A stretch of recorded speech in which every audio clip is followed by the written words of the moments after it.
welcome back sa panibagong episode. Day 5 ng aming adventure dito sa Karamuan Island mga lods. Halos mahigit 2 oras ang biyahe namin papunta sa spot. Napakalayo mga lods, pero binigyan pa rin kami ng napakaraming biyaya. At ito ang buong kaganapan mga lods at sisimulan na natin. Kaya kung bago ka pa lang sa aking munting channel, huwag kalimutan mag-subscribe at i-click ang notification bell para lagi kang updated sa mga ilalapag ko na videos na katulad nito. Kaya let's go! Sa malawak na karagatan, bibitin ng spelgan at ibang kagamitan. Sisirin ang kailaliman, tuklasin at hangaan. Bahura na makulay at mga istang kumikinang. Ano man ang paraan mo, subukan mo na lang manalo. Tara na at hulihin sa paraan mo at diskarte. May laman at malalim, ito naman ang huhulihin. Tara na gintong lumalanggoy.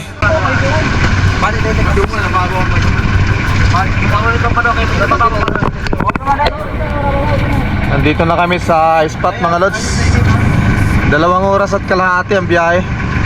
At nakarating na kami. Ha? Hindi naman ko pa. Hindi ko mababawa na yun. Yun na yung sabi ko, paduman. Yan lang. Mababaw naman. Karaos mang giraray. Alright, at prepare tayo para bumaba. Ayan ang mga isla. Look, mamaw ka. Tapos ito, bato sa gitna ng dagat mga lods. At ito yung bahura, mababaw. 5 meters lang yung pinakamababaw, no? Alright. At try namin dito. Dive safe mga bro. Alright mga lods, naka-prepare na tayo. At ready na sa pag-dive. Sana'y mabigyan ng biyaya. Maraming biyaya ngayong araw dahil malayo yung dayo namin. Alright, let's go mga bro. Dive safe palagi. Let's go. Alright. Yeah, spear ka brother.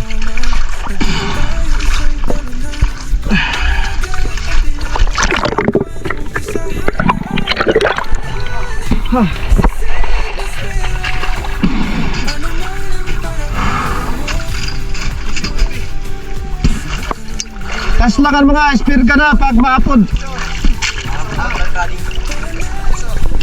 Alright, tayo. Simulan natin ang adventure sa ilalim ng dagat mga lods.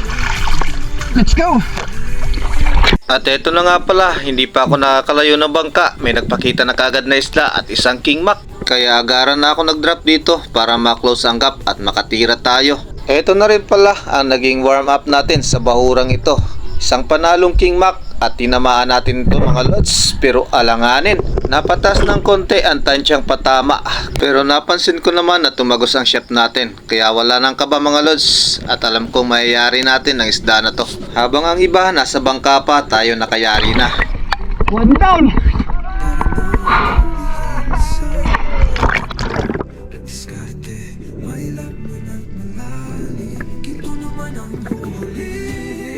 Mahaba din ang line na nahatak ng isda na to. Hindi ko pinersa kasi alanganin ng tama.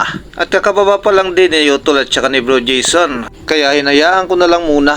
Hanggang sa hindi nakapagantay si Utol at agad na umilalim para masikon shot ang isda. At ayun na nga mga lods. Inantay na lang natin na tamaan ni Utol bago natin hatakin. Ano man ang paraan mo, subukan mo na lang manalo.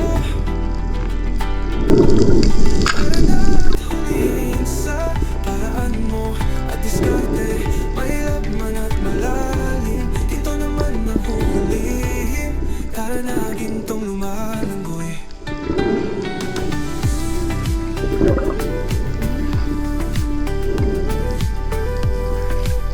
Piliin mong maging parehas ang paraan. Huwag mong sirain ang karagatan.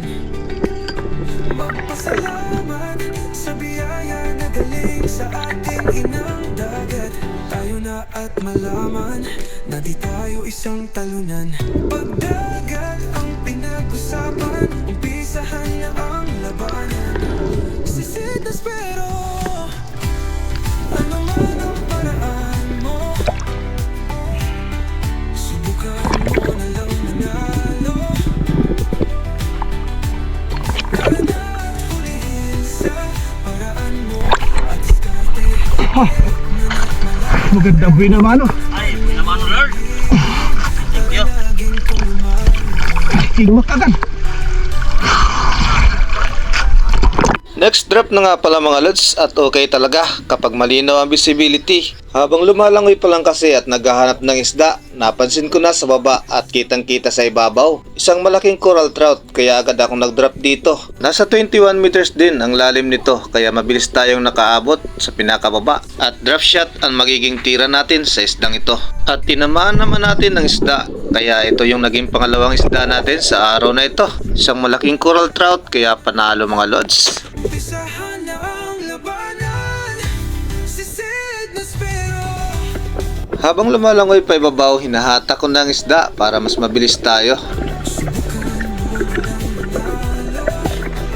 Hindi naman kasi tayo masyadong pagod dahil sa drop shot lang yon at mabilisan lang. Kaya tinatanggal ko ng isda nito habang pa ibabaw. Tara na gintong lumagoy. Ha? Oh.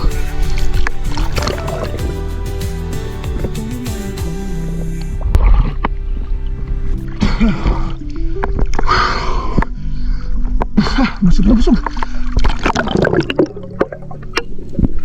Nang maituhog ko nga ang naunang coral trout at ito ulit ang sumunod na pag-drop natin. May napansin kasi ako sa may buhangin parte at isang coral trout na naman. Malaki na rin to mga lods, kaya sinubukan ulit natin, baka mayari sa drop shot. Habang umilalim mga lods ay papunta naman ito sa bahura, kaya mas binilisan ko pa para matira ko ang isda na to.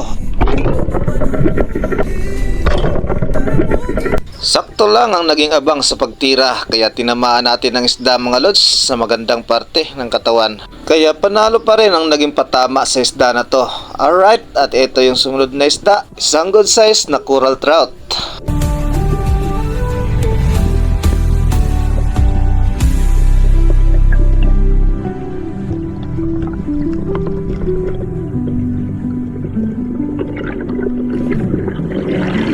Ano man ang paraan mo, subukan mo na lang manalo. Tara na at hulihin sa paraan mo at diskarte. Mahirap man at malalim, dito naman nakukulihim. Tara na gintong lumalangoy. Next drop nang mayakyat ko nga ang dalawang isda sa bangka, ito na ang sumunod. Hinabol ko na ang king mac na ito dahil papalayo na. Ang akala ko ay nawala na, yun pala ay bumalik mga lods at nasa may bandang kaliwa. Diretso sa pagilalim habang ang isda ay palapit naman ang palapit, kaya eto mga lods ay pinuntriya ko na. Pasalamat sa biyaya na galing sa ating inang dagat. Tayo na at malaman. Paitaas ang langoy ng isda hanggang sa humatak ng napakalakas, kaya binigyan ko ng line mga lods para mas makaibabaw na ako ng mabilis. Halos tumutunog ang reel sa lakas humatak ng isda mga lods. Hindi pa naman gaano kalakihan ng isda. Halos same size lang ng laki dun sa nauna kong nakuha na king mac, pero napakalakas.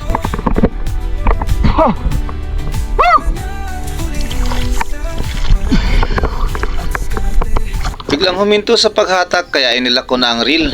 At hindi na ako nakapag-antay na ma-second shot ang isda. Dinahandahan ko na para ma-secure na natin.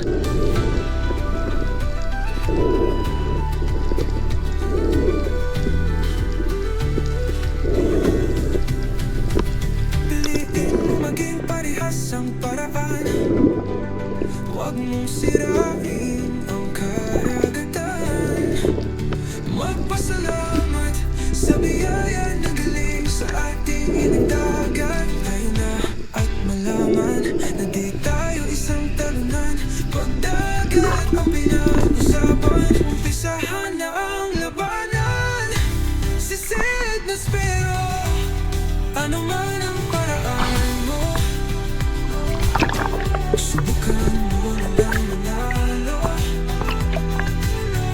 At dito na nga ay habang tinatanggal ko ang shafting sa isda, napansin ko yung ibang espiro nandito na, halos magkakalapit na lang kami. Naikot na halos ang buong bahura.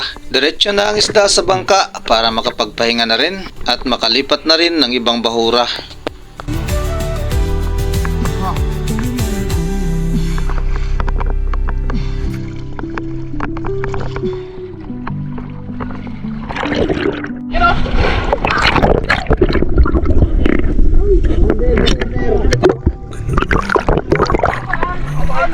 Yan pala na payo. Oo.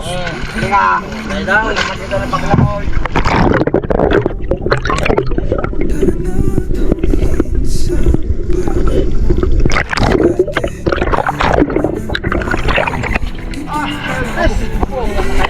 May sakit ka ba? Dala. Isu. Ayun ba sila? Isu. Presi! Ano sira? Ano nangyari? Yan pala na sila sa pagkatapos. Ano nagkaroon? Kasi parang nasira. Ang hamak sana sa gilid pala. At dito na nga sa nalipatan na bahura, dinaanan tayo ng napakaraming isda, kaya namili tayo ng isa para makatira. Grupo ng skipjack tuna sa napakababaw, kaya nakayari tayo ng isa at panalo mga lods ang unang tira. Ano man ang paraan mo,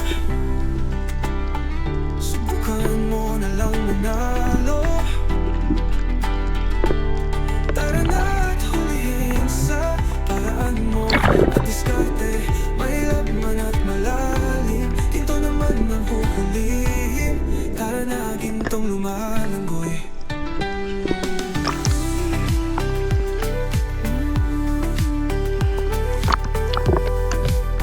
Piliin mong maging parehas ang paraan. Huwag mong sirain ang karagatan. Magpasalamat sa biyaya na galing sa ating inang dagat. Tayo na at malaman na di tayo isang talunan. Pagdagat ang pinag-usapan, umpisahan na ang labanan. Sisidas pero Nang mailagay ang isda sa bangka, ito na ulit ang sumunod na pagsisid natin. At dito ay lumapat na nga ako sa bahura. Ito ang mas mainam gawin, lalo na't kung ganito ang kulay ng tubig sa ilalim. Medyo malabo na kasi mga lods, kaya mag-aantay na lang tayo ng isda na pwedeng lumapit. Segundo pa lang ang lumipas, napakaraming blue spine unicorn ang lumapit. Malaki na rin sana pero hindi ko muna pinansin dahil kakababa lang natin at marami pa tayong stock na hangin. Nag-aantay pa tayo ng pwedeng lumapit na malaki. piliin mo maging parehas ang paraan. Huwag mong sirain ang karagatan. Magpasalamat sa biyaya na galing sa ating inang dagat. Tayo na at malaman. Sa pag-aantay ko dito, mas lalo akong naengganyo dahil napakaraming bait fish. Kaya halos hindi na ako mapakali. Hanggang sa binalingan kong muli ang mga unicorn dito sa harapan. Pero may napansin ako dito na pwedeng ma-double kill. At mali ang naging tiyempo natin kaya hindi tayo nakatira. Tara na at hulihin sa At sumunod ulit na ilang segundo hanggang sa may mapansin ako napapalapit na malaking unicorn, kaya ito na lang ang inabangan ko. Kumuha lang ulit ng panibagong tiyempo para makatira tayo ng maganda. At dito nga mga lods ay tinamaan ko naman. Matagal man tayong nagantay pero panalo naman sa pang-ihaw na isda. Kaya ayos na to mga lods.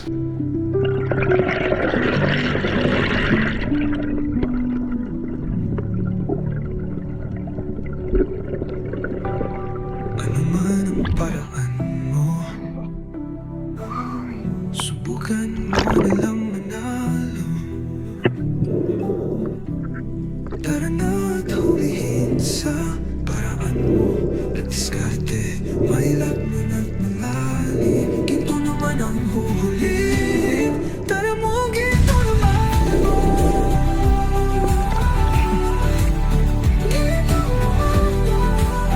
Ginto naman mo.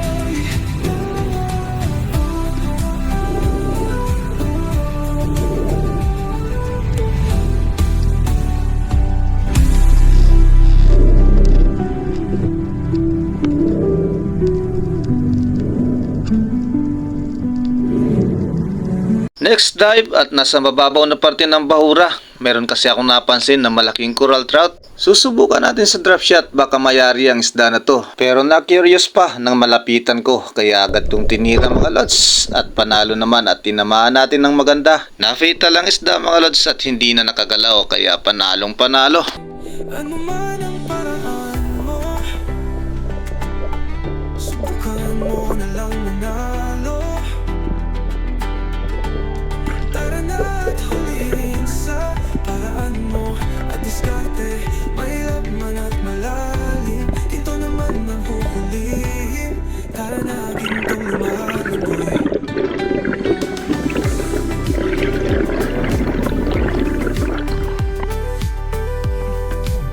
Next drop at isang coral trout ulit ang target ko dito. Pero napansin ko sa bandang kanan may papadaan na trivalis, kaya yun na lang ang tinutukan natin. Hindi ko na pinatagal at agad ko nang kinalabitan ng isda.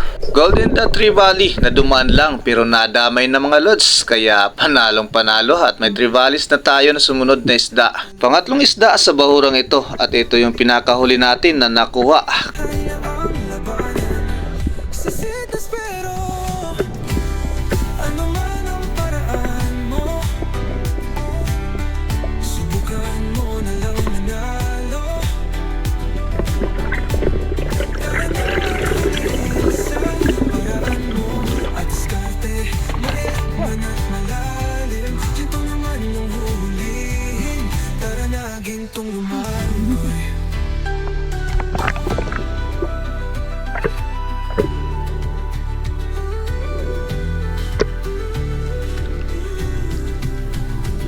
Piliin mo maging parehas ang paraan. Huwag mong sirain ang karagatan. Magpasalamat sa biyaya sa ating dagat. Kaya mo naman?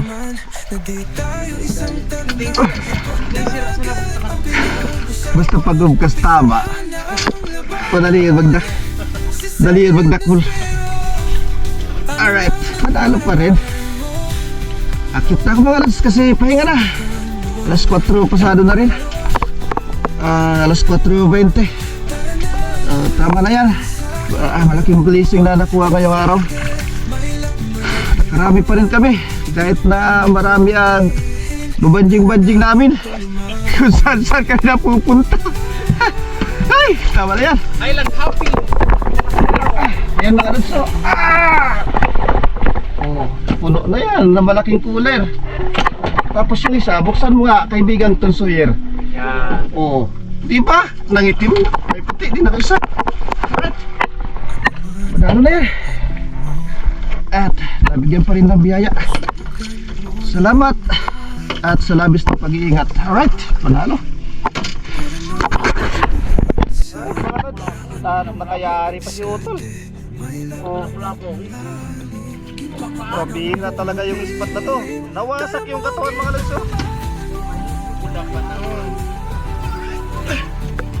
Ayos, panalo pa rin. Oh, punong-puno na. Mahapaw na sa cooler. Mga nayari ng tropa ngayon. Nagsama-sama na yung buwinas. Oh. Alright, ito, may mapupulutan na naman mamaya sa readers. Ayan o.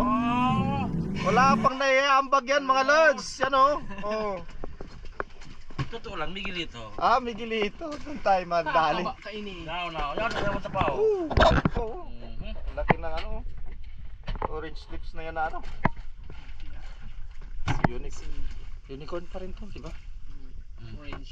Orange lip.